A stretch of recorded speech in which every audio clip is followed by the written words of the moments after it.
The Lamassu. Incredible monuments, undoubtedly constructed during an incredible time within human history. Worshipped as celestial beings within ancient Mesopotamian religion, often they bear a human head and a bull's body, although variations exist which have the horns and the ears of a bull, including wings.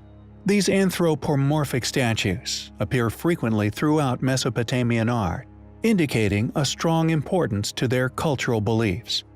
It is now understood that the Lamassu were perceived as household protective spirits within ancient Babylonian belief systems, becoming associated later as royal protectors, which were placed as sentinels at entrances. The reason for our video, however, does not surround the religious importance or indeed cultural history of the Lamassu. Instead, we wish to explore the enormous, inexplicable size and thus weight of these incredible ancient statues.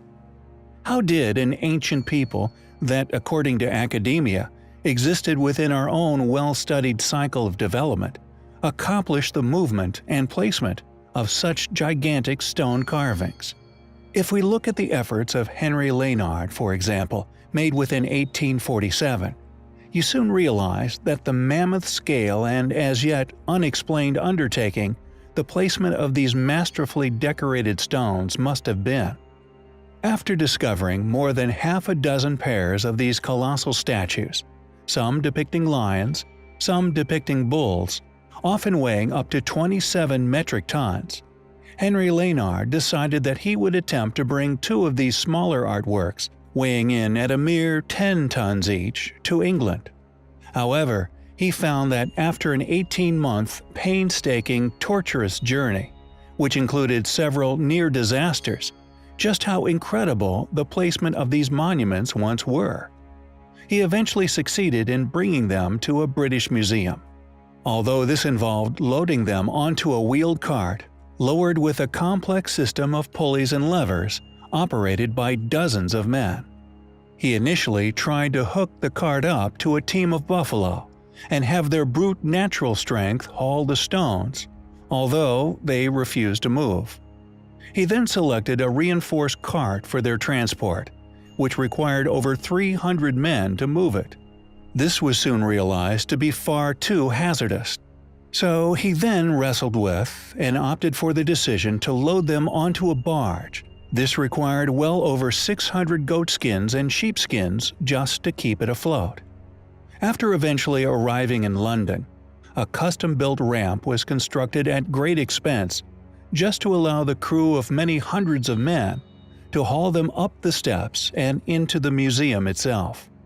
An astonishing and clearly exhaustive exercise, which clearly demonstrates the civilization capable for constructing and placing these statues in their original positions were clearly far more capable than our recent ancestors placed a mere century ago. This dramatic sequence of events is clear indication that the national museums involved in the funding and transport of such exhibits, even back in 1847, were more than aware of the astonishing feats these monuments were, yet are seemingly committed to a conspiracy, which we believed is severely limited in accurate chronological events. Although claimed as Assyrian, dating back as far as the 25th century BC, these monuments, we feel, were clearly reused by this culture, possibly due to their astonishing size. Who carved the Lamassu?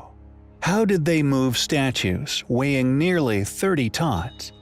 We feel that these monoliths were left by a lost, once highly capable, advanced civilization. And as such, we find them highly compelling.